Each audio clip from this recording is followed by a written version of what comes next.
ವಕ್ಫ್ ಮಂಡಳಿಯಲ್ಲಿ 1000 ಕೋಟಿಯ ಭಾರಿ ಹಗರಣ.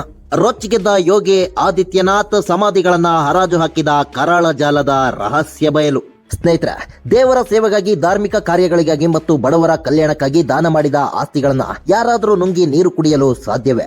ಅದಕ್ಕಿಂತ ಆಘಾತಕಾರಿ ವಿಚಾರ ಅಂದ್ರೆ ಇಹಲೋಕ ತ್ಯಜಿಸಿದವರನ್ನ ಮಣ್ಣು ಮಾಡುವ ಜಾಗವನ್ನ ಅಂದ್ರೆ ಸಮಾಧಿಗಳನ್ನು ಯಾರಾದರೂ 10 ಲಕ್ಷ ರೂಪಾಯಿಗೆ ಮಾರಾಟ ಮಾಡಲು ಸಾಧ್ಯವೇ? ಇದು ಯಾವುದೋ ಸಿನಿಮಾದ ಕಥೆಯಲ್ಲ ವೀಕ್ಷಕರ. ನಮ್ಮ ದೇಶದ ಅತಿ ದೊಡ್ಡ ರಾಜ್ಯವಾದ ಉತ್ತರ ಪ್ರದೇಶದಲ್ಲಿ ದೇವರ ಹೆಸರಿನಲ್ಲಿ ನಡೆಯುತ್ತಿದ್ದ ಇಂತಹದ್ದೇ ಒಂದು ಘೋರವಾದ ಮತ್ತು ಬೆಚ್ಚಿ ಬೀಳಿಸುವ 1000 ಕೋಟಿ ರೂಪಾಯಿಗಳ ಲ್ಯಾಂಡ್ ಮಾಫಿಯಾದ ಅಸಲಿ ಬಣ್ಣ ಇದೀಗ ಬಟಾ ಬಯಲಾಗಿದೆ ಎಂದ್ರೆ ನೀವು ನಂಬಲೇಬೇಕು. ಹೌದು ವೀಕ್ಷಕರ, ಉತ್ತರ ಪ್ರದೇಶದ ಶಿಯಾ ವಕ್ಫ್ ಮಂಡಳಿಯಲ್ಲಿ ಬರೋಬ್ಬರಿ 1000 ಕೋಟಿ ರೂಪಾಯಿಗಳ ಭಾರಿ ದೊಡ್ಡ ಹಗರಣ ನಡೆದಿದೆ ಎನ್ನುವ ಆಘಾತಕಾರಿ ಸ್ಫೋಟ ಇದೀಗ ಲಕ್ನೋದಲ್ಲಿ ಸಂಭವಿಸಿದೆ. ಈ ಹಗರಣದ ಬಗ್ಗೆ ಸ್ವತಃ ಶಿಯಾ ವಕ್ಫ್ ಮಂಡಳಿಯ ಮಾಜಿ ಅಧ್ಯಕ್ಷರಾಗಿರುವ ಜಿತೇಂದ್ರ ನಾರಾಯಣ ಸಿಂಹ ಸೆಂಗರ್ ಅವರು ಖುದ್ದು ಮುಖ್ಯಮಂತ್ರಿ ಯೋಗಿ ಆದಿತ್ಯನಾಥ್ ಅವರಿಗೆ ಒಂದು ಸ್ಫೋಟಕ ಪತ್ರವನ್ನ ಬರೆದಿದ್ದಾರೆ. ಈ ಪತ್ರ ಮುಖ್ಯಮಂತ್ರಿಯವರ ಕೈ ಸೇರುತ್ತಿದ್ದಂತೆಯೇ ಇಡೀ ವಕ್ಫ್ ಲ್ಯಾಂಡ್ ಮಾಫಿಯಾದ ಎದೆಯಲ್ಲಿ ಅಕ್ಷರಶಃ ಭಾರಿ ದೊಡ್ಡ ನಡುಕ ಶುರುವಾಗಿದೆ. ಯೋಗಿ ಆದಿತ್ಯನಾಥ್ ಅವರ ಬುಲ್ಡೋಜರ್ ಈಗ ಯಾರ ಮನೆಗಳ ಮೇಲೆ ಹರಿಯಲಿದೆ ಎನ್ನುವ ಆತಂಕ ಅಲ್ಲಿನ ಭ್ರಷ್ಟರನ್ನ ಮಣ್ಣು ಮುಕ್ಕಿಸುವ ಹಂತಕ್ಕೆ ತಲುಪಿದೆ. ಅಷ್ಟಕ್ಕೂ ಶಿಯಾ ವಕ್ಫ್ ಮಂಡಳಿಯ ಈ 1000 ಕೋಟಿ ರೂಪಾಯಿಗಳ ಹಗರಣದ ಅಸಲಿ ರಹಸ್ಯವೇನು? ಏಲೋಕ ತ್ಯಜಿಸಿದವರನ್ನ ಮಣ್ಣು ಮಾಡುವ ಸಮಾಧಿ ಜಾಗಗಳನ್ನ 10 ಲಕ್ಷ ರೂಪಾಯಿಗೆ ಮಾರಾಟ ಮಾಡಿದ ಆ ರಾಕ್ಷಸಿ ಜಾಲ ಎಂತದ್ದು? ವಕ್ಫ್ ಮಂಡಳಿಯ ಕಾಗದದ ಪತ್ರಗಳನ್ನ ತಿದ್ದಿ ಬರೋಬ್ಬರಿ 2500 ಹಿಂದೂಗಳ ಆಸ್ತಿಗಳನ್ನ ಅಕ್ರಮವಾಗಿ ವಕ್ಫ್ ಆಸ್ತಿ ಎಂದು ಘೋಷಣೆ ಮಾಡಿದ ಆ ಕರಾಳ ಷಡ್ಯಂತ್ರ ಎಂತದ್ದು? ನ್ಯಾಯಾಲಯಕ್ಕೆ ಮಾತ್ರ ಇರುವ ಅಧಿಕಾರವನ್ನ ಮಂಡಳಿಯವರೇ ಕೈಗೆತ್ತಿಕೊಂಡು ಕೋಟ್ಯಂತರ ರೂಪಾಯಿ ಬೆಲೆ ಬಾಳುವ ಆಸ್ತಿಗಳನ್ನ ರಿಜಿಸ್ಟರ್ನಿಂದ ತೆಗೆದುಹಾಕಿದ್ದು ಹೇಗೆ?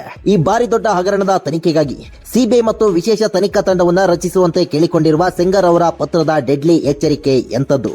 ಬನ್ನಿ, ಇಂದಿನ ಈ ಎಕ್ಸ್ಕ್ಲೂಸಿವ್ ರಿಪೋರ್ಟ್ ನಲ್ಲಿ ಉತ್ತರ ಪ್ರದೇಶದ ವಕ್ಫ್ ಹಗರಣ, ಯೋಗಿ ಆದಿತ್ಯನಾಥ್ ಅವರ ರಣತಂತ್ರ ಹಾಗೂ ಹಿಂದೂಗಳ ಆಸ್ತಿ ಕಬಳಿಸಿದ ಷಡ್ಯಂತ್ರದ ಪ್ರತಿಯೊಂದು ರೋಚಕ ಮಾಹಿತಿಯನ್ನ ಅತ್ಯಂತ ವಿವರವಾಗಿ ಬಿಚ್ಚಿಡೋಣ. ಪ್ರತಿಯೊಬ್ಬ ಭಾರತೀಯನು ತಿಳಿದುಕೊಳ್ಳಲೇಬೇಕಾದ ಮಹತ್ವದ ಮಾಹಿತಿ ಇದು. ದಯವಿಟ್ಟು ವಿಡಿಯೋವನ್ನ ಎಲ್ಲೂ ಸ್ಕಿಪ್ ಮಾಡದೆ ಕೊನೆವರೆಗೂ ನೋಡಿ. ವಿಡಿಯೋವನ್ನ ಶುರು ಮಾಡೋಣ. ಆದ್ರೆ ಅದಕ್ಕೂ ಮುನ್ನ ಈ ವಕ್ಫ್ಗೆ ಪ್ರಧಾನಿ ನರೇಂದ್ರ ಮೋದಿ ಅವರು ಹೊಸ ಕಾನೂನು ಜಾರಿಗೆ ತರಬೇಕು ಅಂತ ನಿಮ್ಗನ್ಸುತ್ತಾ? ಕಾಮೆಂಟ್ ಮಾಡಿ, ವಿಡಿಯೋಗೆ ಲೈಕ್ ಕೊಡಿ. ವೀಕ್ಷಕರ, ಈ ಇಡೀ ಬಾರಿ ದೊಡ್ಡ ಷಡ್ಯಂತ್ರವನ್ನ ಅರ್ಥ ಮಾಡಿಕೊಳ್ಬೇಕಾದ್ರೆ ನಾವು ಮೊದಲು ಲಕ್ನೋ ಅಂದ್ರೆ ಲಕ್ಷ್ಮಣಪುರಿಯಲ್ಲಿ ಸ್ಫೋಟಗೊಂಡ ಆ ಒಂದು ಪತ್ರದ ಕರಾಳ ಸತ್ಯವನ್ನ ವಿಶ್ಲೇಷಣೆ ಮಾಡಬೇಕು. ಉತ್ತರ ಪ್ರದೇಶದ ಶಿಯಾ ವಕ್ಫ್ ಮಂಡಳಿಯ ಮಾಜಿ ಅಧ್ಯಕ್ಷರಾಗಿರುವ ಜಿತೇಂದ್ರ ನಾರಾಯಣ ಸಿಂಹ ಸೆಂಗರ್ ಅವರು ರಾಜ್ಯದ ಮುಖ್ಯಮಂತ್ರಿ ಯೋಗಿ ಆದಿತ್ಯನಾಥ್ ಅವರಿಗೆ ಒಂದು ಅತ್ಯಂತ ಕಟ್ಟುನಿಟ್ಟಿನ ಮತ್ತು ಸುದೀರ್ಘವಾದ ಪತ್ರವನ್ನ ಸಲ್ಲಿಸಿದ್ದಾರೆ. ಆ ಪತ್ರದಲ್ಲಿ ಅವರು ವಕ್ಫ್ ಮಂಡಳಿಯಲ್ಲಿ ಕೇವಲ ಲಕ್ಷಗಳಲ್ಲ, ಬರೋಬ್ಬರಿ 1000 ಕೋಟಿ ರೂಪಾಯಿಗಳ ಭಾರಿ ದೊಡ್ಡ ಹಗರಣ ನಡೆದಿದೆ ಎಂದು ನೇರವಾಗಿ ಆರೋಪಿಸಿದ್ದಾರೆ. ಈ ಹಗರಣದಲ್ಲಿ ಭಾಗಿಯಾಗಿರುವ ಭ್ರಷ್ಟರ ಆಸ್ತಿಗಳ ಜಪ್ತಿ ಮಾಡಬೇಕು ಮತ್ತು ಇದರ ತನಿಖೆಗಾಗಿ ತಕ್ಷಣವೇ ವಿಶೇಷ ತನಿಖಾ ತಂಡ ಅಂದ್ರೆ ಎಸ್ಐಟಿಯನ್ನ ರಚಿಸುವಂತೆ ಅವರು ಆಗ್ರಹಿಸಿದ್ದಾರೆ. ಸ್ವತಃ ಮಂಡಳಿಯ ಮಾಜಿ ಅಧ್ಯಕ್ಷರೇ ಇಂಥದೊಂದು ಗಂಭೀರ ಆರೋಪ ಮಾಡಿದ್ದರಿಂದ ಇಡೀ ಪ್ರಕರಣಕ್ಕೆ ಭಾರಿ ದೊಡ್ಡ ತೂಕ ಬಂದಿದೆ.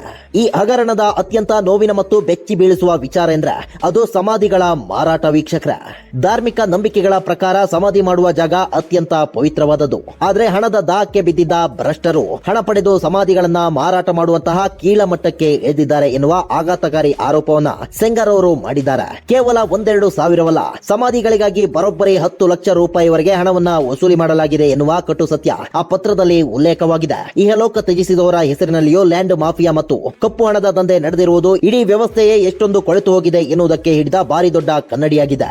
ವೀಕ್ಷಕರ, ಈ ಹಗರಣ ಕೇವಲ ಭ್ರಷ್ಟಾಚಾರಕ್ಕೆ ಮಾತ್ರ ಸೀಮಿತವಾಗಿಲ್ಲ. ಇದರಲ್ಲಿ ಒಂದು ಭಾರಿ ದೊಡ್ಡ ಕೋಮುವಾದ ಅಂಡ್ ಲ್ಯಾಂಡ್ ಮಾಫಿಯಾದ ಷಡ್ಯಂತ್ರ ಕೂಡ ಅಡಗಿದೆ. ಸೆಂಗರ್ ಅವರ ಪತ್ರದ ಪ್ರಕಾರ ಉತ್ತರ ಪ್ರದೇಶದಲ್ಲಿ ಬರೋಬ್ಬರಿ 2500 ನಕಲಿ ವಕ್ಫ್ ಆಸ್ತಿಗಳನ್ನ ಸೃಷ್ಟಿಸಲಾಗಿದೆ. ಈ 2500 ಆಸ್ತಿಗಳು ಯಾರು ದಾನ ಮಾಡಿದ ಆಸ್ತಿಗಳಲ್ಲ, ಬದಲಾಗಿ ಇವು ಹಿಂದೂಗಳ ಆಸ್ತಿಯಾಗಿದ್ದು ಇವುಗಳನ್ನ ವಂಚನೆಯಿಂದ ಕಬಳಿಸಲಾಗಿದೆ ಎಂದು ಅವರು ಅತ್ಯಂತ ಸ್ಪಷ್ಟವಾಗಿ ಆರೋಪಿಸಿದ್ದಾರೆ.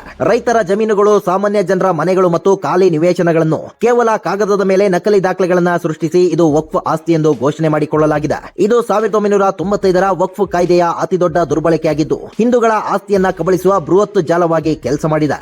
ವಕ್ಫ್ ಆಸ್ತಿ ಅಂದ್ರೆ ಅದನ್ನ ಒಮ್ಮೆ ದೇವರಿಗೆ ಬರೆದುಕೊಟ್ಟ ಮೇಲೆ ಅದನ್ನ ಯಾರು ಮಾರಾಟ ಮಾಡುವಂತಿಲ್ಲ. ಆದ್ರೆ ಇಲ್ಲಿ ನಡೆದಿದ್ದೇ ಬೇರೆ. ಸೆಂಗರ್ ಅವರ ಆರೋಪದ ಪ್ರಕಾರ ಆಸ್ತಿ ನಿರ್ವಹಣೆ ಮಾಡುವ ಮಂಡಳಿಯವರ ಮೂಲಕವೇ ರಾಜ್ಯದ ಕೋಟ್ಯಂತರ ರೂಪಾಯಿ ಮೌಲ್ಯದ ಅತ್ಯಂತ ಪ್ರಮುಖ ವಕ್ಫ್ ಆಸ್ತಿಗಳನ್ನ ಬೇನಾಮಿಯಾಗಿ ಮಾರಾಟ ಮಾಡಲಾಗಿದೆ. ಅಷ್ಟೇ ಅಲ್ಲದೆ ಈ ಆಸ್ತಿಗಳನ್ನ ವಕ್ಫ್ನ ಅಧಿಕೃತ ಆಸ್ತಿಗಳ ದಾಖಲೆಗಳಿಂದ ಕಂಪ್ಲೀಟ್ ಆಗಿ ತೆಗೆದುಹಾಕಿ ಕೋಟ್ಯಂತರ ರೂಪಾಯಿಗಳ ಅಕ್ರಮ ಮಾಡಲಾಗಿದೆ. ಕಾನೂನಿನ ಪ್ರಕಾರ ವಕ್ಫ್ ಪಟ್ಟಿಯಿಂದ ಯಾವುದೇ ಆಸ್ತಿಯನ್ನ ತೆಗೆದುಹಾಕುವ ಪರಮಾಧಿಕಾರ ಕೇವಲ ನ್ಯಾಯಾಲಯಕ್ಕೆ ಮಾತ್ರ ಇದೆ. ಆದ್ರೆ ಈ ಭ್ರಷ್ಟರು ನ್ಯಾಯಾಲಯದ ಆದೇಶವಿಲ್ಲದೆ ಮಂಡಳಿಯ ಹಂತದಲ್ಲೇ ಇಂತಹ ಕರಾಳ ವ್ಯವಸ್ಥೆ ಮಾಡಿ ಕೋಟಿ ಕೋಟಿ ಹಣವನ್ನ ನುಂಗಿ ನೀರು ಕುಡಿದಿದ್ದಾರೆ. ಈ 1000 ಕೋಟಿಯ ರೂಪಾಯಿಗಳ ಲ್ಯಾಂಡ್ ಮಾಫಿಯಾ ಕೇವಲ ಒಂದು ನಗರಕ್ಕೆ ಸೀಮಿತವಾಗಿರಲಿಲ್ಲ ವೀಕ್ಷಕರೇ, ಅದು ಇಡೀ ಉತ್ತರ ಪ್ರದೇಶದ ಉದ್ದಗಲಕ್ಕೂ ತನ್ನ ಕಬಂದ ಬಾವುಗಳನ್ನ ಚಾಚಿತ್ತು. ಸೆಂಗರ್ ಅವರ ವರದಿಯ ಪ್ರಕಾರ ರಾಜಧಾನಿ ಲಕ್ಷ್ಮಣಪುರಿ ಅಂದ್ರೆ ಲಕ್ನೋ ಮಾತ್ರವಲ್ಲದೆ ಮೆರಟ್, ಪ್ರಯಾಗ್ರಾಜ್, ಅಲಿಗಢ ಮತ್ತು ಝಾನ್ಸಿ ಮುಂತಾದ ಪ್ರಮುಖ ನಗರಗಳಲ್ಲಿ ವಕ್ಫ್ ಮಂಡಳಿಯ ಭೂಮಿಯನ್ನ ಅಕ್ರಮವಾಗಿ ಮಾರಾಟ ಮಾಡಲಾಗಿದೆ. ಎಲ್ಲೆಲ್ಲಿ ರಿಯಲ್ ಎಸ್ಟೇಟ್ ಬೆಲೆ ಗಗನಕ್ಕೇರಿತೋ ಅಲ್ಲೆಲ್ಲ ಈ ಭ್ರಷ್ಟ ಅಧಿಕಾರಿಗಳು ತಮ್ಮ ಕರಾಳ ಕಣ್ಣು ಹಾಕಿ ವಕ್ಫ್ ಆಸ್ತಿಗಳನ್ನ ಬಿಲ್ಡರ್ಗಳಿಗೆ ಮತ್ತು ಖಾಸಗಿ ವ್ಯಕ್ತಿಗಳಿಗೆ ಕದ್ದು ಮುಚ್ಚಿ ಮಾರಾಟ ಮಾಡಿದ್ದಾರೆ. ಇದು ಇಡೀ ರಾಜ್ಯದ ಆರ್ಥಿಕ ವ್ಯವಸ್ಥೆಗೆ ಕೊಟ್ಟ ಭಾರಿ ದೊಡ್ಡ ಪೆಟ್ಟಾಗಿದೆ. ವೀಕ್ಷಕರ, ಈ ಭ್ರಷ್ಟರ ಕಣ್ಣು ಕೇವಲ ಜಮೀನುಗಳ ಮೇಲೆ ಮಾತ್ರ ಇರಲಿಲ್ಲ. ಭಕ್ತರು ದೇವರಿಗೆಂದು ಹುಂಡಿಯಲ್ಲಿ ಹಾಕುವ ಕಾಣಿಕೆ ಹಣವನ್ನು ಇವರು ಬಿಟ್ಟಿಲ್ಲ. ಸೆಂಗರ್ ಅವರು ತಮ್ಮ ಪತ್ರದಲ್ಲಿ ಲಕ್ಷ್ಮಣಪುರಿ, ಆಗ್ರಾ ಮತ್ತು ಬಿಜ್ನೋರ್ನಂತಹ ಸ್ಥಳಗಳ ಕೆಲವು ಪ್ರಮುಖ ದರ್ಗಾಗಳ ಕಾಣಿಕೆಯಲ್ಲಿ ಭಾರಿ ದೊಡ್ಡ ಅಕ್ರಮ ನಡೆದಿದೆ ಎಂದು ಕೂಡ ಆರೋಪಿಸಿದ್ದಾರೆ. ದರ್ಗಾಗಳಿಗೆ ಬರುವ ಕೋಟ್ಯಂತರ ರೂಪಾಯಿಗಳ ದೇಣಿಗೆಯನ್ನ ಲೆಕ್ಕಕ್ಕೆ ತೋರಿಸದೆ ಅಧಿಕಾರಿಗಳು ಮತ್ತು ಮಂಡಳಿಯ ಸದಸ್ಯರು ತಾವೇ ಹಂಚಿಕೊಂಡಿದ್ದಾರೆ ಎನ್ನುವ ಆಘಾತಕಾರಿ ಸತ್ಯ ಇದೀಗ ಬಟ ಬಯಲಾಗಿದೆ. ದೇವರ ಹೆಸರಿನಲ್ಲಿ ಬರುವ ದುಡ್ಡನ್ನ ತಮ್ಮ ಸ್ವಂತ ಐಷಾರಾಮಿ ಜೀವನಕ್ಕೆ ಬಳಸಿಕೊಂಡ ಇವರ ಕರಾಳ ಮುಖವಾಡ ಈಗ ಕಂಪ್ಲೀಟ್ ಆಗಿ ಕಳಚಿದೆ. ವೀಕ್ಷಕರ, ನಿಮಗೆಲ್ಲರಿಗೂ ಗೊತ್ತಿರುವಂತೆ ಉತ್ತರ ಪ್ರದೇಶದ ಮುಖ್ಯಮಂತ್ರಿ ಯೋಗಿ ಆದಿತ್ಯನಾಥ್ ಅವರು ಇಂತಹ ಭ್ರಷ್ಟಾಚಾರದ ವಿಚಾರದಲ್ಲಿ ಅಕ್ಷರಶಃ ಸಿಂಹಸ್ವಪ್ನವಾಗಿದ್ದಾರೆ. ಈ 1000 ಕೋಟಿ ಹಗರಣದ ಪತ್ರ ಕೈ ಸೇರುತ್ತಿದ್ದಂತೆ ಸಿಎಂ ಕಚೇರಿಯಲ್ಲಿ ಭಾರಿ ದೊಡ್ಡ ಚಲನವಲನಗಳು ಶುರುವಾಗಿವೆ. ಈ ಹಗರಣದಲ್ಲಿ ಭಾಗಿಯಾದ ಪ್ರತಿಯೊಬ್ಬ ಭ್ರಷ್ಟ ಅಧಿಕಾರಿಯ ಪಟ್ಟಿಯನ್ನ ಸಿದ್ಧಪಡಿಸುವಂತೆ ಸೂಚನೆ ನೀಡಲಾಗಿದೆ. ಸೆಂಗರ್ ಅವರು ಆಗ್ರಹಿಸಿರುವಂತೆ ವಿಶೇಷ ತನಿಖಾ ತಂಡವನ್ನ ರಚಿಸಿ ತಪ್ಪಿತಸ್ಥರ ಎಲ್ಲಾ ಬೇನಾಮಿ ಆಸ್ತಿಗಳನ್ನ ಜಪ್ತಿ ಮಾಡುವ ಭಾರಿ ದೊಡ್ಡ ರಣತಂತ್ರವನ್ನ ಯೋಗಿ ಸರ್ಕಾರ ಹೆಣೆಯುತ್ತಿದೆ.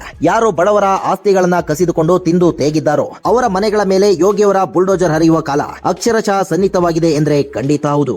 ಉತ್ತರ ಪ್ರದೇಶದ ಶಿಯಾ ವಕ್ಫ್ ಮಂಡಳಿಯ ಆಸ್ತಿಗಳ ಮಾರಾಟ ಮತ್ತು ಹಸ್ತಾಂತರಕ್ಕೆ ಸಂಬಂಧಿಸಿದಂತೆ ಗಂಭೀರ ಆರೋಪಗಳು ಕೇಳಿ ಬರುತ್ತಿರುವುದು ಇದೇ ಮೊದಲ ಬಾರಿ ಏನಲ್ಲ ವೀಕ್ಷಕರ.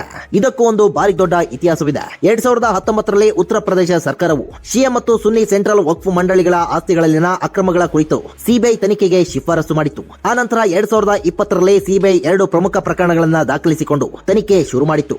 ಈಗ ಸೆಂಗರ್ ಅವರು ಬರೆದಿರುವ ಈ ಹೊಸ ಪತ್ರ ಆ ಹಳೆಯ ತನಿಖೆಗೆ ಒಂದು ಭಾರಿ ದೊಡ್ಡ ಬೂಸ್ಟರ್ ಡೋಸ್ ನೀಡಿದೆ. ಸಿಬಿಐ ಮತ್ತು ಹೊಸ ಎಸ್ಐಟಿ ಜಂಟಿಯಾಗಿ ಕಾರ್ಯಾಚರಣೆ ನಡೆಸಿದ್ರೆ ಹಿಂದಿನ ಸರ್ಕಾರಗಳ ಕಾಲದಲ್ಲಿ ನಡೆದಿದ್ದ ಎಲ್ಲ ಕರಾಳ ಷಡ್ಯಂತ್ರಗಳು ಒಂದೊಂದಾಗಿ ಹೊರಬೀಳುವುದು 100ಕ್ಕೆ 100% ಗ್ಯಾರಂಟಿ. ಇತ್ತೀಚೆಗಷ್ಟೇ ಕೇಂದ್ರ ಸರ್ಕಾರ ಸಂಸತ್ತಿನಲ್ಲಿ ವಕ್ಫ್ ಕಾಯ್ದೆ 1995 ತಿದ್ದುಪಡಿ ಮಾಡುವ ಹೊಸ ಮಸೂದೆಯನ್ನ ಮಂಡಿಸಿರುವುದು ನಿಮ್ಗೆಲ್ಲರಿಗೂ ತಿಳಿದಿದೆ. ಆ ಮಸೂದೆಯನ್ನ ವಿರೋಧಿಸುತ್ತಿರುವ ವಿರೋಧ ಪಕ್ಷಗಳಿಗೆ ಉತ್ತರ ಪ್ರದೇಶದ ಈ 1000 ಕೋಟಿ ಹಗರಣ ಅಕ್ಷರಶಃ ಮುಖದ ಮೇಲೆ ಹೊಡೆದಂತೆ ಭರ್ಜರಿಯಾದ ಉತ್ತರವನ್ನ ಕೊಟ್ಟಿದೆ. ವಕ್ಫ್ ಮಂಡಳಿಗಳಿಗೆ ಇರುವ ಅಪರಿಮಿತ ಅಧಿಕಾರವನ್ನ ಕಸಿದುಕೊಳ್ಳದಿದ್ರೆ ಅವರು ಇಂತಹ ಭ್ರಷ್ಟಾಚಾರವನ್ನ, ಹಿಂದೂಗಳ ಆಸ್ತಿ ಕಬಳಿಕೆಯನ್ನ ಮತ್ತು ಸಮಾಧಿಗಳ ಮಾರಾಟವನ್ನ ನಿರಂತರವಾಗಿ ಮಾಡುತ್ತಾರೆ ಎನ್ನುವುದಕ್ಕೆ ಇದಕ್ಕಿಂತ ದೊಡ್ಡ ಸಾಕ್ಷಿ ಇನ್ನೇನು ಬೇಕು. ಜಿಲ್ಲಾಧಿಕಾರಿಗಳಿಗೆ ಆಸ್ತಿ ಪರಿಶೀಲನೆ ಮಾಡುವ ಅಧಿಕಾರ ಕೊಟ್ಟರೆ ಮಾತ್ರ ಇಂತಹ ಲ್ಯಾಂಡ್ ಮಾಫಿಯಾವನ್ನ ಕಂಪ್ಲೀಟ್ ಆಗಿ ಮಟ್ಟ ಹಾಕಲು ಸಾಧ್ಯ ಎನ್ನುವುದು ಈ ಘಟನಾವಳಿಗಳಿಂದ ಮತ್ತೊಮ್ಮೆ ಸಾಬೀತಾಗಿದೆ. ಅಂತಿಮವಾಗಿ ಈ ಇಡೀ ಭಾರಿ ದೊಡ್ಡ ರಾಜಕೀಯ ಮತ್ತು ಕ್ರೈಮ್ ವಿದ್ಯಮಾನವನ್ನ ಅವಲೋಕಿಸಿದಾಗ ನಮಗೆ ಅರ್ಥವಾಗುವ ಒಂದು ಕಟು ಸತ್ಯವೆಂದ್ರೆ ಅಧಿಕಾರ ಮತ್ತು ಕಾನೂನಿನ ಲೂಪ್ಹೋಲ್ಗಳನ್ನ ಬಳಸಿಕೊಂಡು ಲ್ಯಾಂಡ್ ಮಾಫಿಯಾ ಎಷ್ಟು ಆಳವಾಗಿ ಬೇರೂರಿದೆ ಎನ್ನುವುದು. ದೇವರ ಹೆಸರಿನಲ್ಲಿ ಆಸ್ತಿಗಳನ್ನ ನುಂಗಿ ನೀರು ಕುಡಿಯುತ್ತಿದ್ದ ಶಿಯಾ ವಕ್ಫ್ ಮಂಡಳಿಯ ಭ್ರಷ್ಟ ಅಧಿಕಾರಿಗಳಿಗೆ ಈಗ ಯೋಗಿ ಆದಿತ್ಯನಾಥ್ ಅವರ ಖಡಕ್ ಆಡಳಿತದಲ್ಲಿ ಉಳಿಗಾಲವಿಲ್ಲ. ಸೆಂಗರ್ ಅವರ ಈ ಸ್ಫೋಟಕ ಪತ್ರ ಕೇವಲ ಒಂದು ಆರೋಪವಲ್ಲ, ಇದು ಇಡೀ ಲ್ಯಾಂಡ್ ಮಾಫಿಯಾದ ಪತನದ ಭಾರಿ ದೊಡ್ಡ ಆರಂಭವಾಗಿದೆ. ಮುಂದಿನ ದಿನಗಳಲ್ಲಿ ತನಿಖೆ ಚುರುಕುಗೊಂಡಂತೆ ಎಷ್ಟು ಪ್ರಭಾವಿ ರಾಜಕಾರಣಿಗಳ ಮತ್ತು ಅಧಿಕಾರಿಗಳ ಮುಖವಾಡ ಕಳಚಲಿದೆ ಎನ್ನುವುದು ಇಡೀ ದೇಶದ ಕುತೂಹಲಕ್ಕೆ ಕಾರಣವಾಗಿದೆ. ಭ್ರಷ್ಟಾಚಾರ ಎಸಗಿದವರು ಎಷ್ಟೇ ಬಲಿಷ್ಠರಾಗಿದ್ರು ಕಾನೂನಿನ ಕುಣಿಕೆಯಿಂದ ತಪ್ಪಿಸಿಕೊಳ್ಳಲು ಖಂಡಿತ ಸಾಧ್ಯವಿಲ್ಲ ಎನ್ನುವುದೇ ಇಡೀ ಪ್ರಜ್ಞಾವಂತ ಜಗತ್ತಿನ ಸ್ಪಷ್ಟ ವಿಶ್ಲೇಷಣೆಯಾಗಿದೆ.